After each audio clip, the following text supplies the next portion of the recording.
Welcome back again to Coloring for the Culture. This is an endeavor where I have met and am meeting with legacy residents of historic Black neighborhoods in Houston. What I mean by legacy residents, I mean that they're the first generation. I mean that they are third, fourth, fifth generation folks that are in their communities.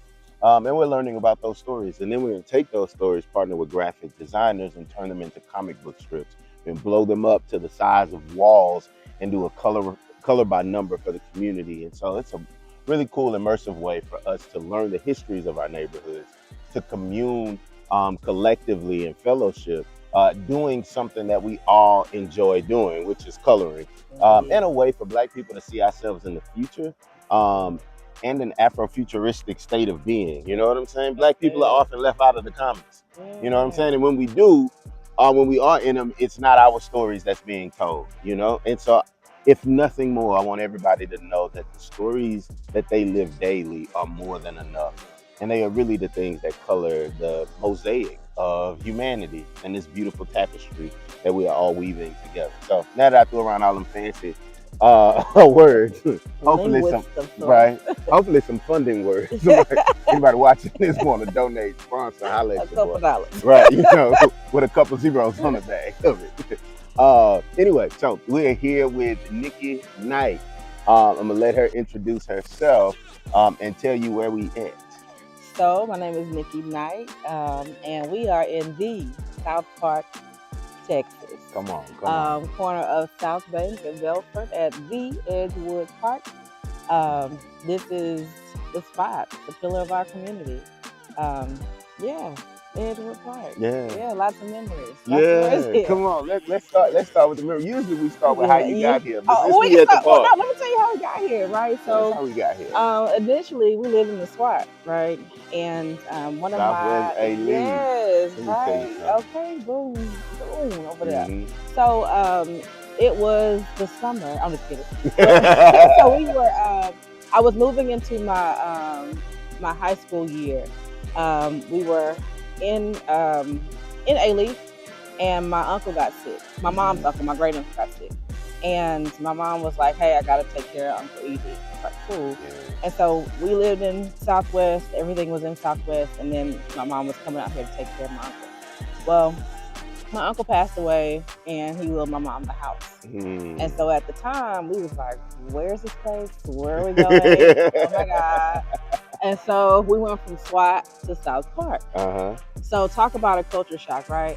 A little bit different, but in the first few months, I wasn't here because it was the summertime, and I was away at a summer camp in Fort Valley State, Georgia. So at Fort Valley State University. There you go. So I was there. So the first HBCU shout out. She's just throwing around all of these things. Look, generational wealth, right? All the home things. deeded over past you know what I mean? Southwest A-Leaf, Texas, and South Park having similar stories in the sense that they were these predominantly white neighborhoods that white people left once Black people started moving in. The white folks didn't want bus route to move through Southwest A-Leaf, and sidewalks were a luxury, right?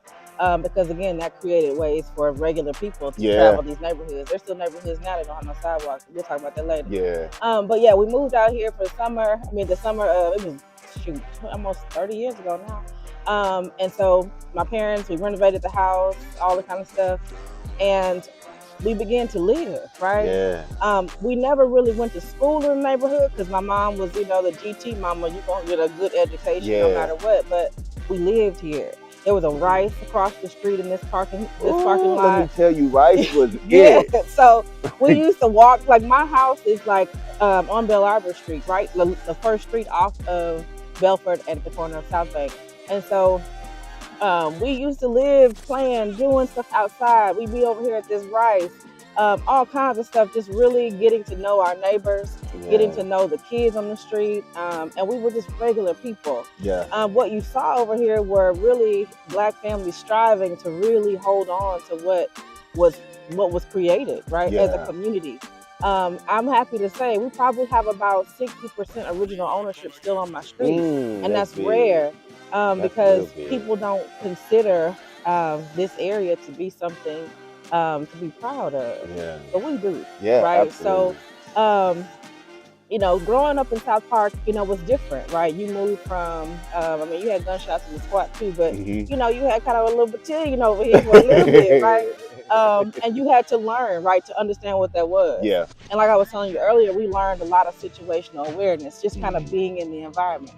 But what you saw and what you didn't miss was love. You Yeah. had, I mean, there was, if you needed something, you went to a neighbor. Like even now, Miss Mary called, baby, you all Hmm. right? Miss, my neighbor dude, he's the barber of the neighborhood. He's Yeah. next door. Like we had family, and we still Hmm. have family, right? Yeah. What I can appreciate though, about the neighborhood and the memories is the MLK parade. We walk out to the end of our street, we there, right?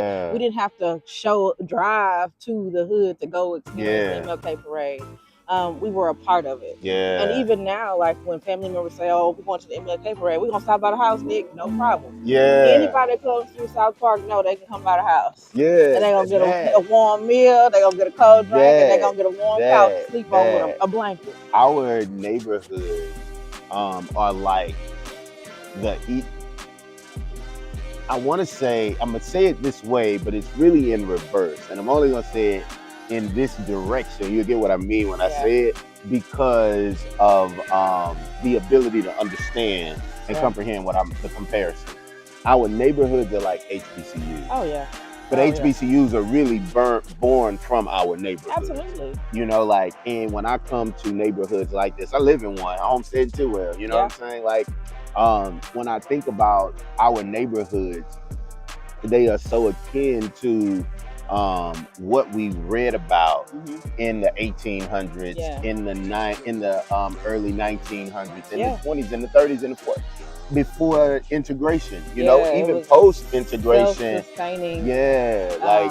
we looked out for us and we built it for ourselves. You know what I'm saying? And we celebrated it, and it was good. And what's beautiful about that is that those of us that know, like, I consider it fortunate that my kids have that same heart. Yeah. You know what I mean? They be like, "Oh, you need something to eat? All right, come by the house." And my kids' friends, right?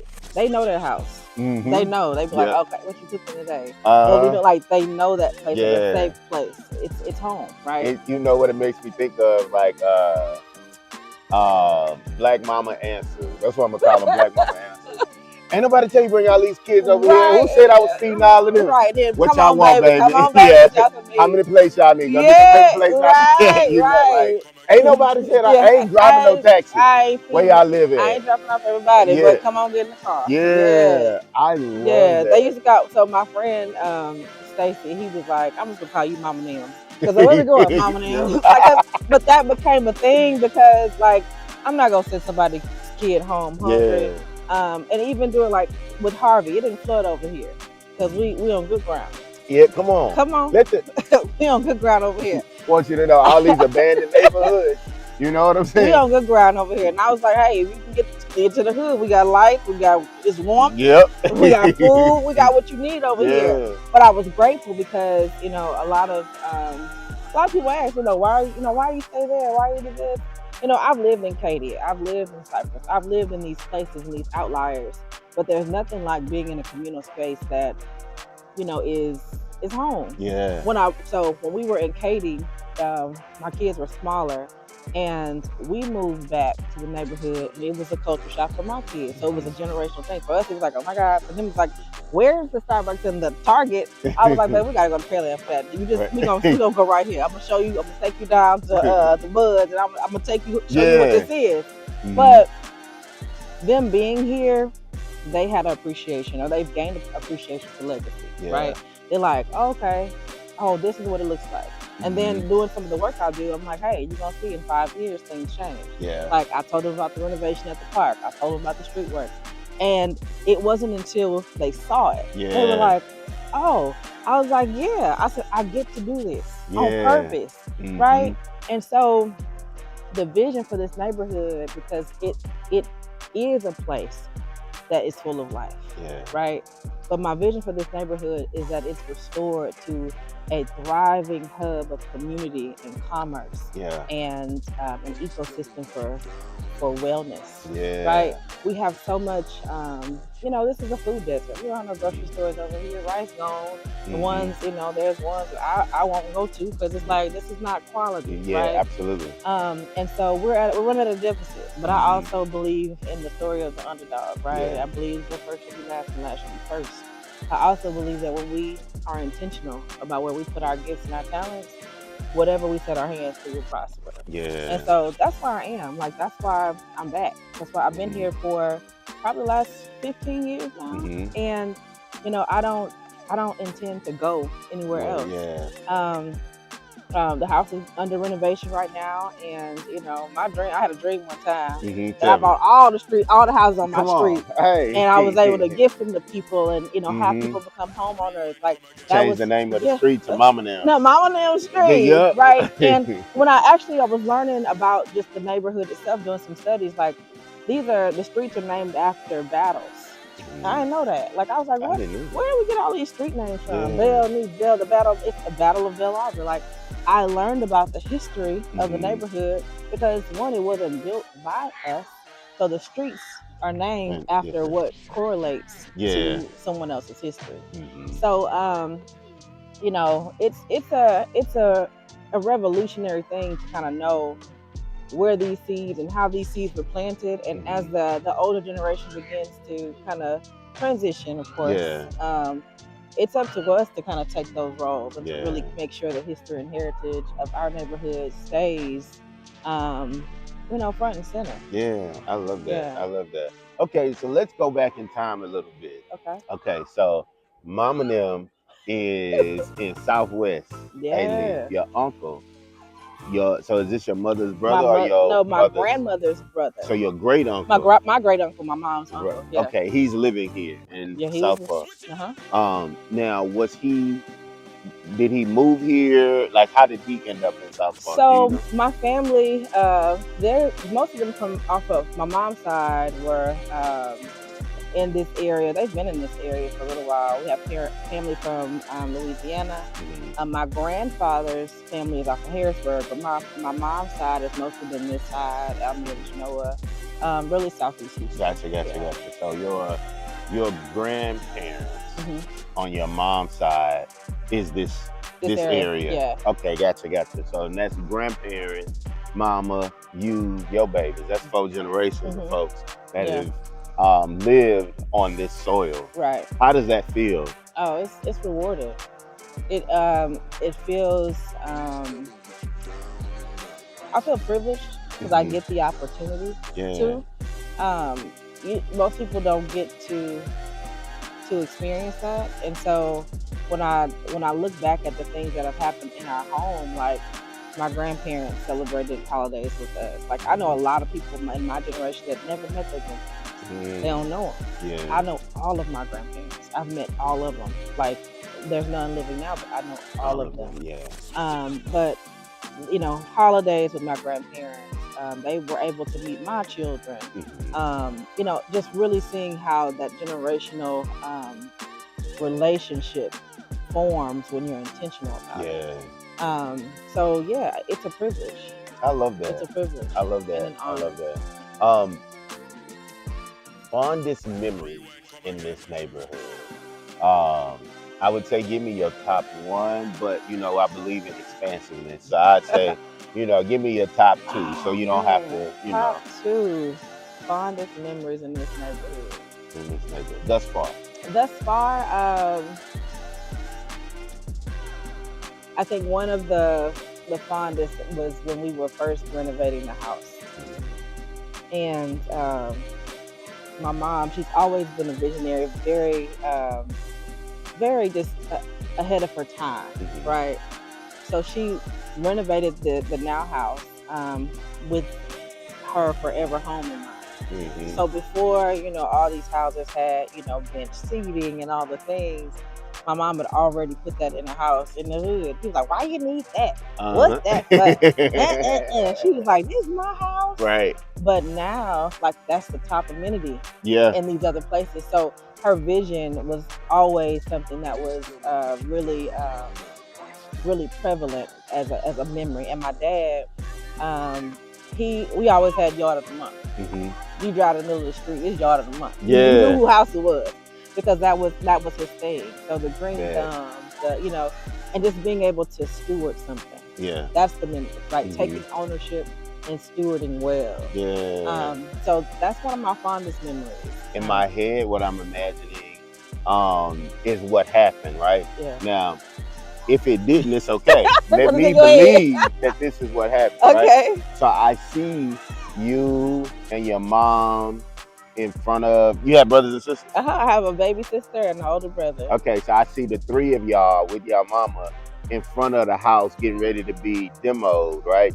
And y'all got y'all little hard hats on, you know what I'm saying? While your grandfather is on the side, you know what I'm saying, digging and marking out areas for shrubbery and all of those things. No. That's absolutely how it happened. How's she gonna tell me how it happened? You know what? Even though I wasn't there. Yeah, that's how it happened. That is exactly how it happened to the T. I love that. Has your kids, have your kids picked up any of those things that that you just mentioned about your grandfather or any of your grandparents, your mom, your dad, any of those things? Have you seen that happen? Oh yeah. I think that, my kids who are now micro adults, they have the same heart of community. Right? They don't know a stranger, but they also are very protective of family. And the same way that my mom, like, our house was the family, like we the house. Yeah. We're going to the gym. That's where we going. But my kids are the same way. They be like, oh, we having dinner here this Sunday? We having it? I'd be like, no. And then they'd be like, come on to the house, y'all. Like, but we thrive on family. So on my mom's side and my dad's side, like, that's something that's huge. I got, on my mom's side, I think I have 17 first cousins. On my dad's side, we have 19. Like, we got big family. Yeah. So this is what we do. Yeah. But yeah, they picked it up. They're all innovative. They're all creative. They all have amazing vision. Very strong-willed kids who are sensible and practical and wise beyond their years. And what I love about them in particular is that they love sitting with the older generation. Yeah. Like, that just warms my heart because I love sitting with older people. Yeah. I want to hear the story. Man, let me tell you, they tell the good stuff too. What? All of the good stuff. And so I will tell you this. Come on, because I was about to ask you. Give me one of them good stories. When we first moved into the house, right? Every room had a chandelier. You talking about? Yeah, it was definitely 70s down. You hear me? So you had carpet everywhere. You had chandeliers everywhere. You had my uncle liked to play poker, and his wife liked to play poker. They didn't have any kids. So there was one bedroom in the house that was like a poker room. I was like, this was the gambling shop. Come on. But then let me tell you. How about my homegirl? She lives in South Park right now. And across the street from her is a gambling house. Oh, but that's what I'm saying. Like, love it. What's crazy is I was like, when we started looking, like, really kind of getting into the throes of renovation, like, as the bar, there's a little slide thing, and it was full of poker chips. I was like, this is coming from we don't know anything about that, right? But it was chandeliers everywhere, and there was this one couch. It was like a little lounger. They call it a chase lounge, and we used to call it the pimp couch. We're gonna be on the pimp couch, but it was like, that was one of the first memories walking into the house. It was like, what are we gonna do here? Yeah. But then when you saw vision, my mom and my dad just really put in the work, and we did a lot of the renovations ourselves.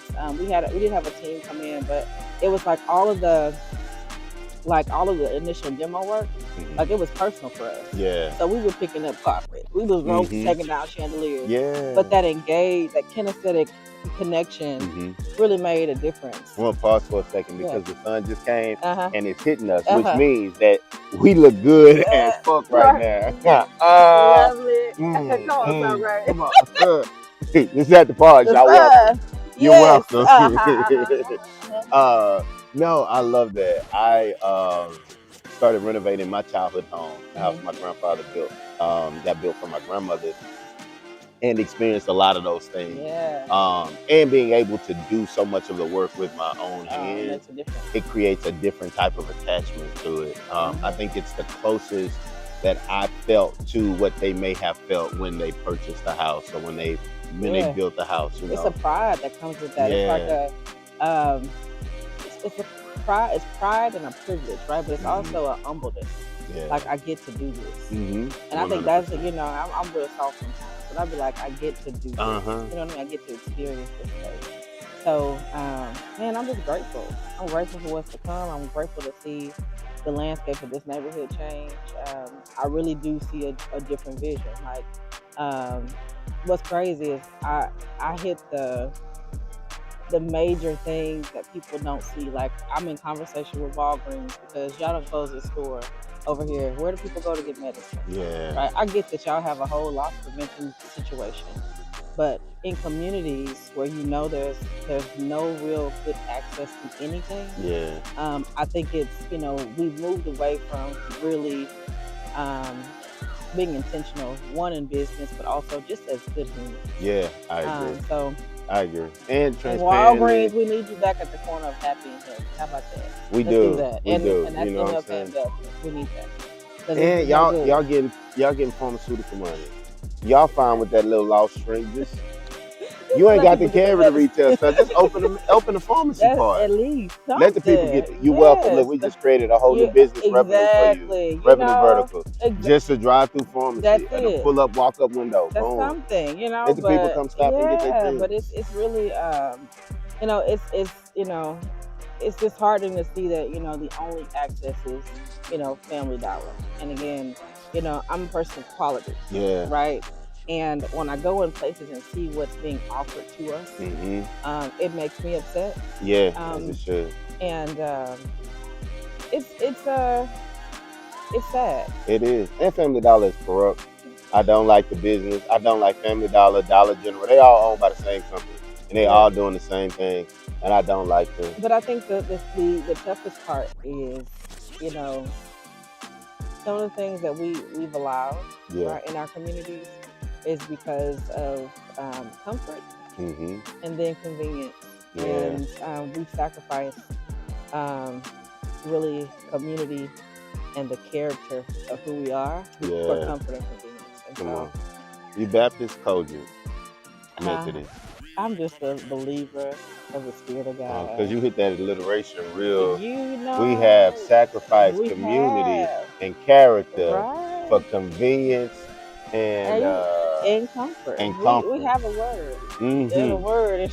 You know what that made me think about my old pastor, J.C. Carrington Jr. He used to preach the sermon, "One More Night with the Frogs." Oh. And it was about Pharaoh, because I believe like the last plague was the frogs before he took the firstborn. Yeah. So it was like, if you would have just let them frogs go, but you wanted one more night with the frogs, and then you see what happened the next day. One more night with the frogs. Because your comfort and your convenience outpace your character and community.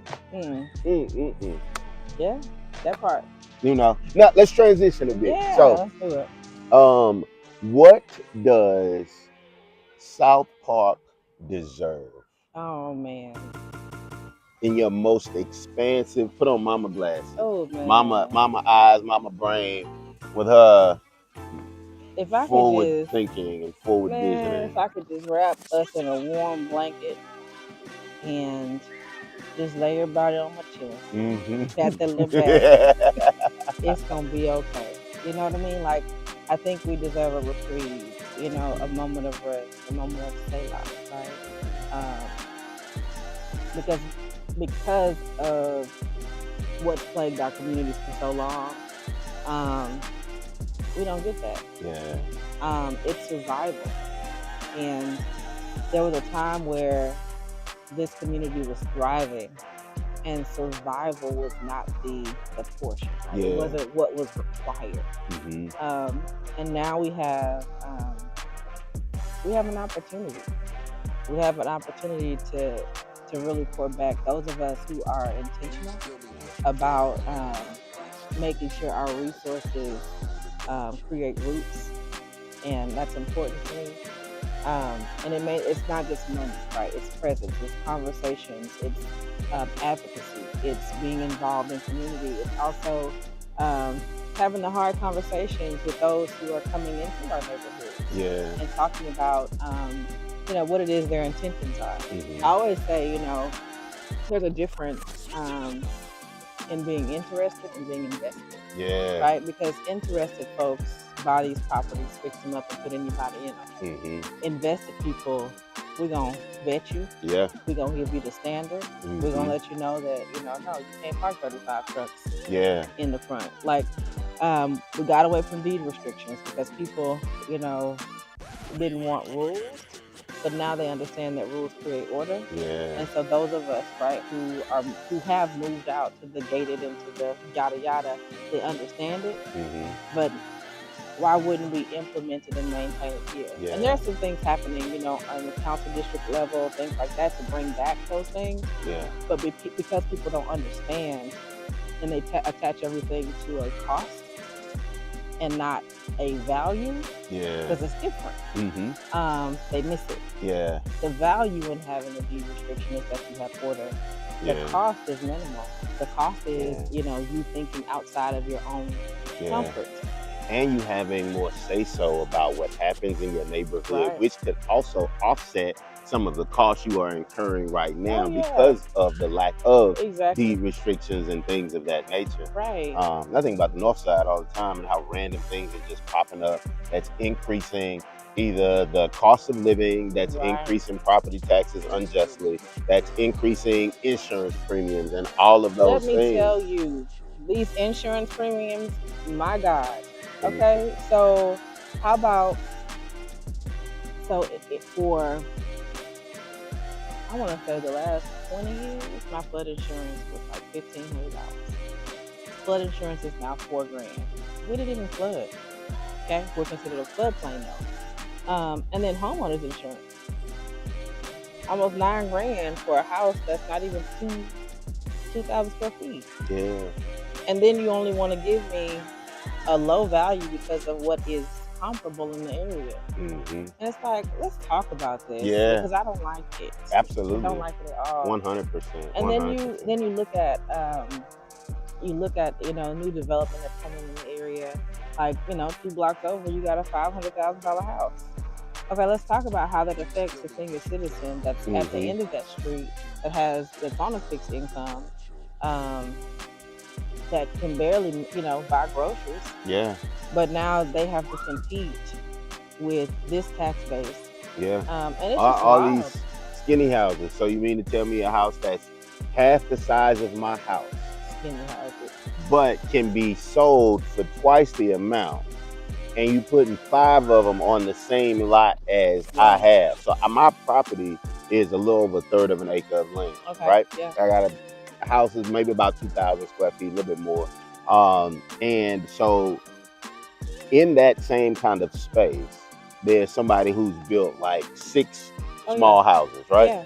Little skinny house, townhouses, 3-story, whatever you want to call them, but it should not be theirs. That's what they need to be called. Should not be theirs, right? And so, like, you're selling each of those at $250,000, $300,000 a piece.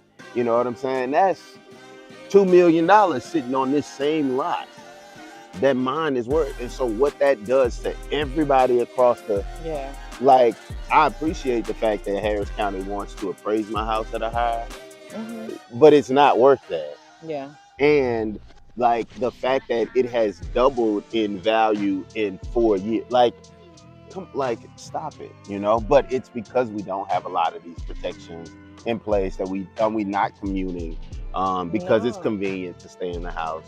Also, I think about like when we along the lines of deed restrictions and just controlling our neighborhoods. I remember when every hood in Houston had pecan trees. Oh yeah. Everywhere, you could not escape a pecan tree. You could not escape an acorn tree. Barely see them now. Yeah. Like, I think about when figs used to grow wild everywhere. Green onions would grow wild. We had so much food. Yeah. Food and fruit everywhere. Persimmons, you find random lemon trees, pear trees. like anywhere. And so we're seeing so many of them no longer be there, and that is by design. And that keeps our communities hungry, and that removes the connection we had to the ground and all of those things, and what is being replaced with is space that we have to pay for. But that's the thing. So agriculture for us was one for, well, we know what it was, but it was like it was a transferable skill, right? If you can grow your own, you can survive. You'll never go hungry. Those types of things. And in other neighborhoods, that's coming back. Like, down the street at the Park at Palm Center, there are fruit bearing trees on the walk trail, right? You can go get lemons, you can go get those things. But in some of the other places, we don't have that. But we have not been actively engaged in certain conversations to restore those things.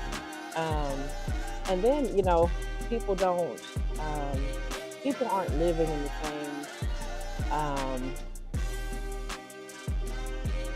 heart space as they were before, right? So people don't have time to, take out, prune a tree in their backyard that's producing fruit. Like, they're not doing that. Now the people are getting back to it, right? Yeah. But that was a generation lost of those who were just working, trying to earn, and didn't really have the time to do certain things. And so I think, history repeats itself, and I think for us, if we continue doing what we're doing and being intentional, we'll be headed in a good direction. And like, we can't save everybody, but your part, your moment, your calling, your purpose, if you do that, it has a ripple effect. Yeah, 100%. Man, I really believe in that, because there's some small things that we do, and you mentioned the acorn, it turns into a huge oak tree. Yeah. And so if we just take our acorn and do right by it, we're here for generations. Yeah. We have the legacy. I have to think sometimes that, and I have to pray too, that people really start thinking outside of themselves. Yeah. That's where we missed the mark. Yeah, 100%. When it became all about me. And when you do that, you just lose so much. I agree. I often say, like, we think now, like, I have to be well in order for me to make my community well. And it's really the opposite. When my community is well, I'm well. Like, by default, I have everything that I need because my community is well. Like, I'm so grateful, like, just on my street, like, I know my neighbors. Some of them are still people that have been there as long as I've been there. Across the street, my cousins live, still live there. Me and my neighbor, we just cut the house next door to me. The guy who used to own it was Mr. Banks. He's around my grandmother's age. When he passed, sold the house to my grandmother's brother. And so she had a little gate, to break up it's a chain link fence, and so she put a little gate on it or whatever. And so then once he passed and they sold the house, we had somebody cut a piece of chain link and like wire it back shut so everything was closed. And so yesterday, me and my neighbor, he's been there now maybe two years. When I found out he was moving into the house, I was pulling up. He was backing out. I made him stop. And I was like, "You moving in the house?" He was like, "Yeah." I was like, "Get out." I gave him a big ass hug. Everything. Know this man from a can of paint. He was a black dude, look, stand up. I was like, yeah. And so we just cut the little piece of the fence off. So now we can just move between. Oh, that's nice. Because he's always coming over here. I'm always going over there. We're feeding each other. He just smoked me a whole case of oxtails for Thanksgiving. What you say? You know what I'm saying? I did. He did. You know what I'm saying? But then when I make my pecan candy and my tea cakes, I take it up. Matter of fact, I make my pecan candy in a Magnolite pot that I use that his wife has. Look, Magnolite is the truth. Ooh, let me tell you, if anybody want to donate Magnolite, please. What? Please, I take Magnolite over one of your great granny's cast iron. Give me the Magnolite, please. What? I'm telling you. But that's what it's about. My neighbor dude who lives, his grandmother lived next to us. He now owns the house, so we're still neighbors. And my other neighbor, Kelvin, before him it was Miss Lily. Like it's the history, right? Yeah. But I had to, I've moved out of the house to do the renovations, but my grass stays cut. They call me if something go down. They let me know when they go out of town so I can go and keep watch. Like, that is what it is. My kids know them. My kids know their kids. So that's something that we're intentional about. Yeah. And Miss Lynn across the street, she has a party every Friday with a strobe light in her Come garage. on. So this has been going on since I was a kid, Yeah. but these are things that still happen today. Mm-hmm. And I think I'm most grateful for one, like I said, my kids to experience it, but for it to be a realized experience for me, just as a Yeah. human. Right, I work in a lot of different spaces. I have access to a lot of different spaces where people are disconnected Yeah. from their culture and their core. And I don't ever want to be one of those people. Yeah. Right. And so I really work hard to stay grounded and stay anchored in my core values, my beliefs, my faith. But really just in being a good person, from like soul deep. Yeah. Like I'm never gonna be any other woman but a black woman. Yeah. And I'm glad about it, right? Yeah. I joke all the time with my other friends. I'll be like, I got a little bit because my birth mark is a little white spot, but I'm chocolate covered. But it really is. It's who I am, Yeah. right? And I've always been proud to be a black woman. I was telling my sister the other day, I was like, I wanted my kids to be dark nights, like dark, but they not. But it's all right. But you get a chance to when you get a chance to own your identity, it sets a different path for you. Yeah. And until we get back to that and stop trying to compete and compare, Yeah. And compliment. Come on, I knew it was gonna be another seat. Baby, I love alliteration, baby. But I'm just saying, these black Christians, they gonna talk in alliteration, they gonna give you three. Look, so I always get at least three yes, of them. Yes, always gonna be three. Glory. But compliment. That's been my word for a few years. It's like I don't want anybody to complete me. I don't want anyone competing with me. Just compliment. Yeah, absolutely. That's how it works. Absolutely, I love that. But I'm excited. There's a new community center that's supposed to come for Edgewood. We got a new playground and stuff. But I really think that once we start building back our core things, our educational system again, really starting to invest more in our ecosystem of commerce and taking ownership in a new way. We'll be back. Yeah. We back. We'll be back. I love it. I love it. I love it. Okay, so let's wrap on this. Sum up for me South Park in 3 to 5 words. All right. Don't do your people bad. They right. Oh no, never that. South Park is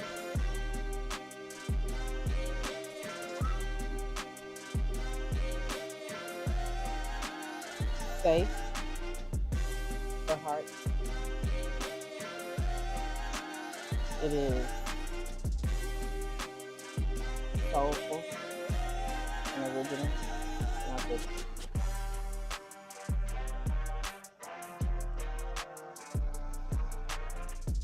it's strong. It's beautiful. And it's powerful. Yeah. That was a lot of words. We multiply over here. Yeah. You started with the alliteration. Yeah. Safe for heart. Soulful. Leave me be. Yeah. Strong. But I'm just saying. When you come around the South Park off of Belford and you run around the park, somebody call it Edgebrook. Can you say Edgebrook? It's Edgewood. Oh, Edgebrook is down the freeway. Okay, Edgewood. Ain't no brook bubbling, but the woods is growing and the springs is coming. Somebody say abundance. You got a new community center over here. Hey, and a new park over there. Right about there is where the MLK parade. They let you outside. They let you outside. The Saints came marching in. They let you outside. Oh man, this has been amazing. Thank you so much for sharing. Thank you for having me. Your story and the importance of South Park and our legacies. I haven't asked anybody this, but I'm going to ask you, and we'll end on this question. what is this city without the legacy of our black community? What is this city without it? Without it. Oh, it's a mess. And what is this city with it? Oh, it is. It's what it prides itself in being. Yeah, The diverse, multicultural melting pot of commerce and community and culture. yeah, Like it does not. It's not as wholesome without it. yeah. I agree. I don't Yeah. think the diversity that people experience in Houston is here without black people. Oh no, not at all. I mean, Houston was 29 years old when the Emancipation Proclamation was enforced in Texas.